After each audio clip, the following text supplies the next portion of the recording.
और विश्व पर्यावरण दिवस के मौके पर एक कार्यक्रम का आयोजन किया गया है जिसमें सीएम पुष्कर सिंह धामी ने शिरकत की है। आइए सीधे रुख कर लेते हैं उनके संबोधन का।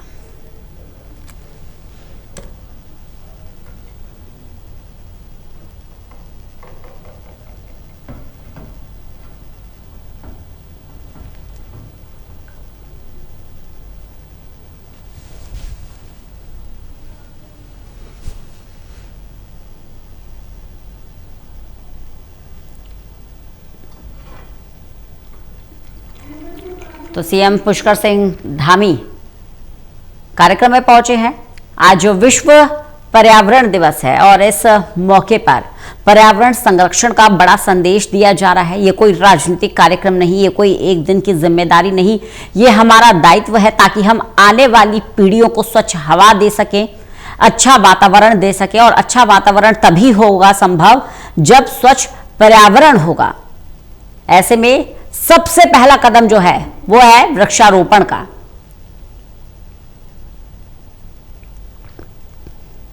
और सिर्फ एक पौधा लगाकर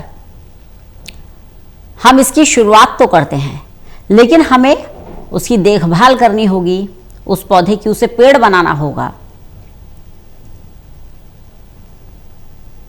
जिस तरह से हम अपने घर की, परिवार के सदस्यों की देखभाल करते हैं, इसी तरह से एक पौधे को भी हमें रखना होगा, उसका रखरखाव करना होगा। तो आज पर्यावरण दिवस के अवसर पर जहां हम पर्यावरण को बचाने का संकल्प लेंगे, पर्यावरण के संरक्षण और संवर्धन का संकल्प लेंगे, वहीं आज हमने लगभग 100 करोड़ की योजनाओं का, नैनीताल जनपद की 100 करोड़ की विकास योजनाओं का आज यहां पर लोकार्पण और शिलान्यास भी किया है।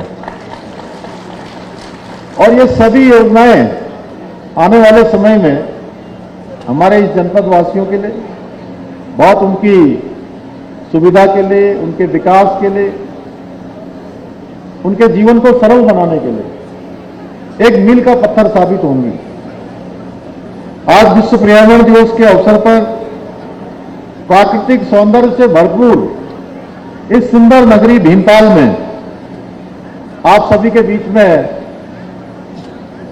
उपस्थित होकर मैं स्वयं को गौरवशाली और सौभाग्यशाली दोनों ही अनुभव कर रहा हूं। और सबसे अच्छी बात यह है कि आज आप सबको इस दिवस पर आशीर्वाद देने के लिए भगवान इंद्र भी साक्षात जो है यहां प्रकट हो रहे हैं। आज प्रातःकाल से कितना सुंदर संयोग है।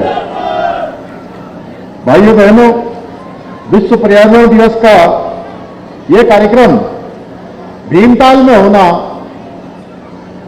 अपने आप में अत्यंत महत्वपूर्ण है, क्योंकि यहां की सुंदर झील, चारों ओर फैली हरियाली, पर्वतों की अद्भुत श्रृंखला और प्रकृति की अनुपम छटा हमें केवल आनंद का अनुभव ही नहीं, बल्कि हमें यह भी याद दिलाती है प्रकृति और पर्यावरण ही हमारा वर्तमान भी है और हमारा भविष्य भी है।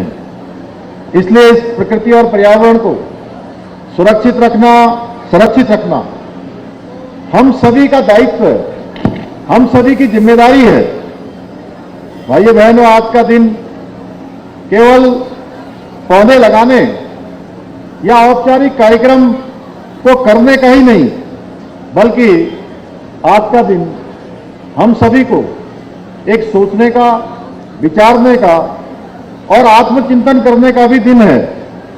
आज का दिन स्वयं से ये पूछने का दिन है, ये पूछने का अवसर है कि हम आने वाले समय में अपने बच्चों को, अपनी पीढ़ियों को कैसी धरती, कैसा पर्यावरण और कैसा उनका भविष्य सौंप कर जाना चाहते हैं, किस प्रकार की प्रकृति उनको विरासत में देते हैं।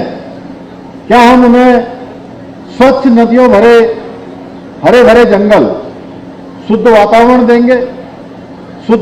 देंगे या फिर प्रदूषण, जल संकट और पर्यावरणीय चुनौतियों से भरा हुआ भविष्य देकर जाएंगे।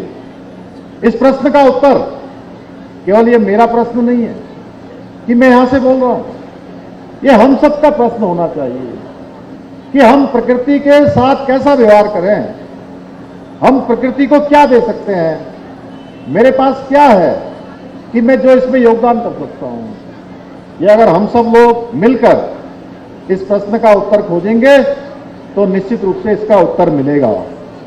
भाइयों बहनों, देवभूमि उत्तराखंड का पर्यावरण कैसा हो, यह हम सभी के लिए एक महत्वपूर्ण प्रश्न है, क्योंकि अच्छा पर्यावरण न केवल हमारी पहचान है बल्कि हमारी संस्कृति, आस्था और जीवन का आधार भी है। क्योंकि हम उस पवित्र भूमि के निवासी हैं जहां से मां गंगा और मां यमुना जैसी अनेक जीवनदानी नदियां निकलती हैं, जो 12 महीने सदा नीरा बहती रहती हैं और पूरे देश को जल और जीवन देने का काम करती हैं। भाइयों बहनों, हम उस देवभूमि उत्तराखंड के निवासी हैं जहां हिमालय केवल पर्वत नहीं बल्कि हमारी सभ्यता का प्रहरी है। हम उस संस्कृति के वाहक हैं जिसने हजारों वर्षों पहले ही प्रकृति को पूजनीय माना और पूरी दुनिया को प्रकृति के साथ सह अस्तित्व का संदेश दिया। हमारे यहाँ कहा गया है, माता भूमि पुत्रोहम पृथिव्या, अर्थात पृथ्वी हमारी माता है और हम उसके पुत्र हैं। इसलिए आज जिस पर्यावरण संरक्षण की बात कर रहे हैं वह हमारी संस्कृति का हिस्सा हजारों वर्षों से रहा है। हमने नदियों को मां कहा है, वृक्ष को देवता माना है, पर्वतों को पूजनीय माना है और प्रकृति को जीवन का आधार माना है। लेकिन भाइयों बहनों, आज पूरी दुनिया एक बड़ी चुनौती का सामना कर रही है और वह है जलवायु परिवर्तन।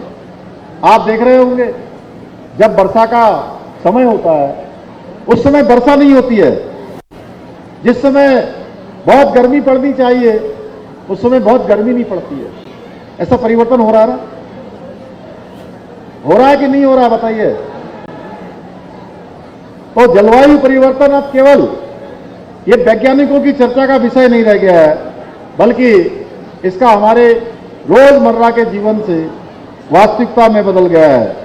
बदलता मौसम, बढ़ता तापमान, अनियमित वर्षा, सूखते जल स्रोत, पिघलते ग्लेशियर और बढ़ती प्राकृतिक आपदाएं, ये हमें लगातार चेतावनी दे रही है, हमें अलार्म कर रही है कि हम सचेत हो जाएं, हम सावधान हो जाएं और प्रकृति के साथ